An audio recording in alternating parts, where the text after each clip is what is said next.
It's all the fault of Eric Idle, who says TV's full of people, and I quote, trying to bonk each other on islands, and that there's been a loss of creativity in the industry. But I wonder whether more sex means less creativity, or whether you quite like sex in general and you don't mind seeing it on the telly either. Elizabeth, how do you feel about it? I think sex can be creative. I mean, literally, quite literally, it is the creative act. Yes. No. Now, what I think, I have the greatest of respect for Eric Idle and all of the Monty Python team. Do I think there's too much sex on television? No. I tell you what there is too much of, women being murdered in police procedurals. There's way too much of that, and we don't think to question that.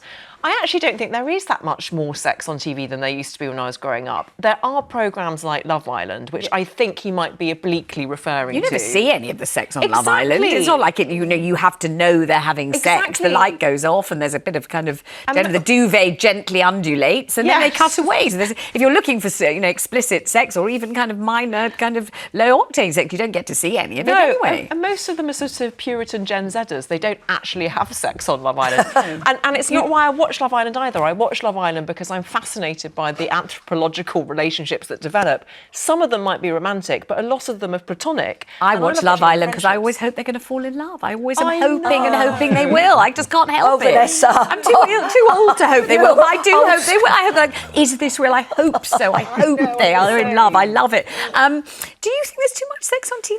I think there's the culture of sex there's way too much of it being presented. And the actual damaging part is not just the fact of, sex and purity and how, we should keep it away from people. It's more just the fact we don't show the other forms of intimacy that create actually healthy sexual behaviours and attitudes. And I think because there's no intimacy, it's kind of the act is constantly promoting the act. Where are you watching all this sex going on TV? There are probably about 30 odd dating shows across all platforms, and they constantly have cycles and seasons that go on. And what we just don't see enough is the human getting to know each other part. And also how mundane Tuesday evening is with your partner is we don't get to see that either. You should watch Love Island. Wow and wow. I love Love Island. There we go. Well, I'll tell you where I thought the sex was absolutely marvellous, and there was a ton of sex, which was Jilly Cooper's rival. Oh, yes. I mean, that was just fabulous. The sex was funny as hell, really funny, really lively, very energetic, very sort of politically... Well, it was very energetic. Humour. I thought it humorous humorous, but life was a lot like that in those days, and I thoroughly enjoyed it. When it went wrong. Yeah. But I'm sorry, I'm agreeing with Eric.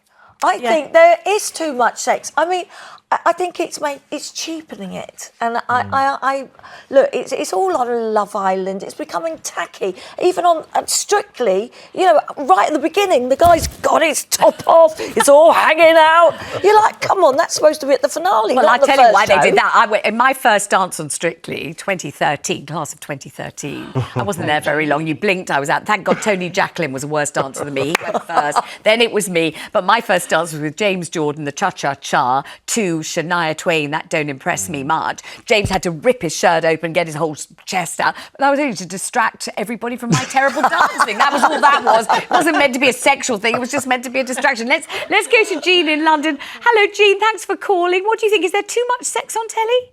Oh, hello, Vanessa. Hello. And panel. Yeah, too much sex and not enough romance.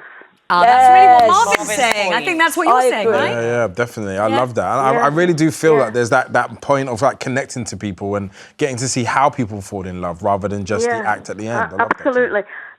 Remember Love Story? You're never having to say, love means never having to say sorry. I do. Ryan O'Neill. Yes. Remember that? Yeah, and Ali McGraw. Of course I remember that. I read it and I watched a beautiful novel by Eric Siegel and a most magnificent film. You're absolutely right. There wasn't one bit of sex in that. It was all about love, romance, and the feelings they have for each other. True. That's well said. True. Absolutely true. But there's a big following suddenly for The Summer I Turned Pretty. I love it so much. And that's about, if people haven't watched it, it's about a young girl who's basically in love with two brothers. Yes.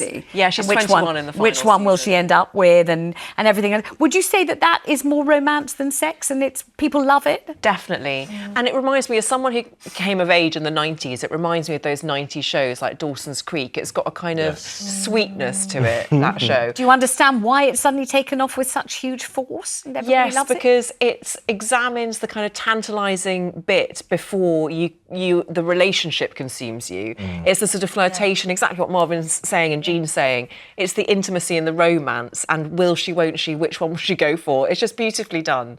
But can I just add that I think sex on screen and in fiction serves well when it helps us understand character. And so that's why I write a judicious sex scene in the early pages of one of us, but it's meant to like illuminate something about that person. Do you enjoy writing the sex scenes? I'm so glad you've asked me this, Lizzie. First ever time I've been asked. I actually do really enjoy it. Do you? Because it's quite challenging to write well. And I like exploring that challenge without being unbelievably cringe. I don't want to give too much away about your absolutely compelling book, One of Us. But some of the sex is not lovely. It's not the tender, romantic sort that Marvyn likes. No, it's not the romantic type. Sorry, Marvyn. Maybe the type I might more prefer. No, it's not. I know you. It's not. It's terrible. It's sex used as a means of power and control. Yes. It's not great. No. But there are no throbbing members in One of Us. Only members of Parliament. Members of Parliament. But I mean, you know how to write a sex scene that absolutely sets your teeth on edge and makes you think, oh my gosh, this is never ever what you would ever want it to be like. But that it frequently must be like. It's absolutely extraordinary. You've written it in an amazingly dramatic way. I could definitely see that on the whole thing on TV. Oh my gosh, I think so. Are they already bidding for it? Yes. I knew they would be. It was obvious. Good. Glad to hear it. Yeah. One of my books is being adapted for screen already, The Party, which is very exciting. And that came out in 2017. And this is a companion piece of The Party. All right.